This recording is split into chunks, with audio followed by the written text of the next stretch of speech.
The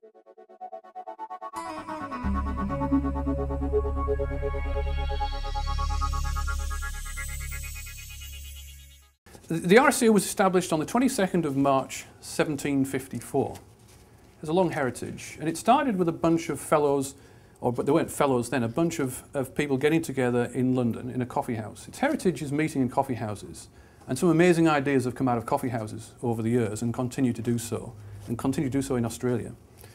And William Shipley, who convened the meeting, created a society which was the Society for the Encouragement of Arts, Manufactures and Commerce. So it's quite unusual. And the fellows, as they became, had a founding vision to embolden enterprise, enlarge science, refine arts, improve our manufactures, and extend our commerce. And they wanted to bring together a range of innovators, entrepreneurs, people from business, people from public service, a range of people to just say, let's see how we can change the world for the better. These days we talk about civic involvement, we talk about corporate social responsibility, etc. This was like the version of this in 1754, of bringing all of these people together and saying, how can we change the world for the better? And one of the things the RSA has always done from the early days is give awards, or it actually called them premiums in the early days, to fund the development of ideas, inventions and innovations.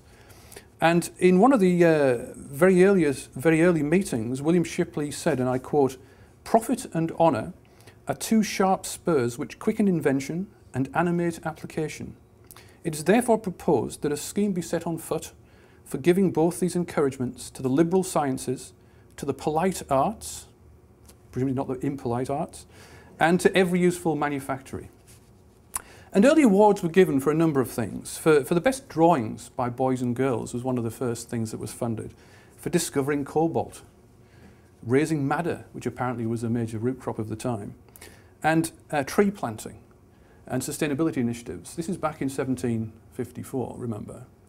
And other initiatives were to help develop the wine industry and the wool industry in Australia. So from the early days, RSA fellows were funding these kinds of initiatives to try and see if they could make a better world. So the RSA has a long track record of achievement, and education has played a major part. Because if you think about it, when fellows get together and actually look at what they're passionate about, a lot of fellows were passionate about education. And there were fellows, there were other societies, the Quakers, you know, people like George Cadbury, who apparently used to go into work, he used to go and teach a lesson at school every day on his way to work. I love that idea. You can imagine, you work in a factory, but every day before you go to the factory, you go and teach a lesson at the local school. It's just a wonderful, simple idea that these days sounds extraordinary. But they were the kind of things these people did in those days. And education, as I say, a key theme for the fellows in the society. So there was these early awards for the best drawing by a boy and the best drawing by a girl, £15. Imagine that in 1754, £15 was a lot of money. But it was designed to encourage and incentivise.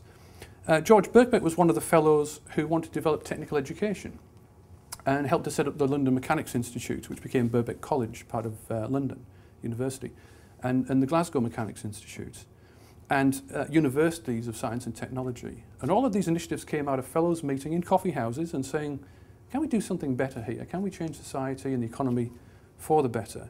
In 1856, the RSA set up the world's first national framework for vocational qualifications and set up an examinations board so that people could get qualifications in vocational trades. And that was radical at the time. Government wasn't prepared to do it. RSA fellows got together and did it. And then we had, subsequently to that, the Oxford and Cambridge and London examinations boards, and RSA examinations board merged a few years ago with Oxford and Cambridge to form OCR. In 1859, the RSA founded a program of music examinations. Previously, people couldn't get a qualification in music. It wasn't something that you did. You played music. You maybe studied music, but you didn't get a qualification in music. So they introduced music examinations, and in 1876 founded the National Training School for Music, which then went on to become the Royal College of Music. In 1924, fellows got together and launched an industrial design competition, which still went on to this day in terms of the Student Design Awards. Now, coming up to more recent times, 1996, RSA fellows launched the Campaign for Learning.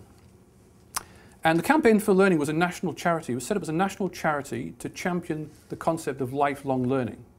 So this is a concept that people were talking about.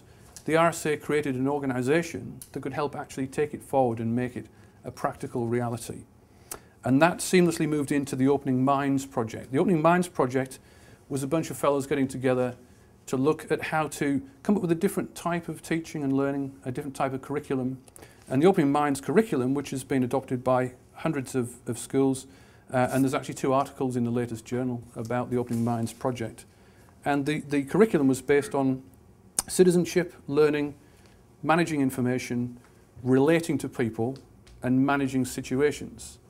So this is a pretty radical approach to secondary education, secondary level education, but teaching people and helping people to learn the skills that they need, not just passing exams in maths, science, etc.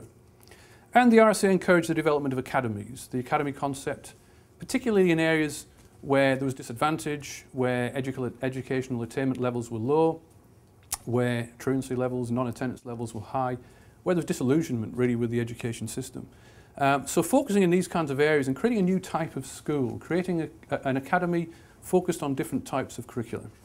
And the RSA put its money where its mouth was there as well by sponsoring the Tipton Academy in the West Midlands. And I was just recently reading that it's gone from 2008 when that opened, Tipton has gone from being in the bottom 10% of achievement to the top 10% of achievement.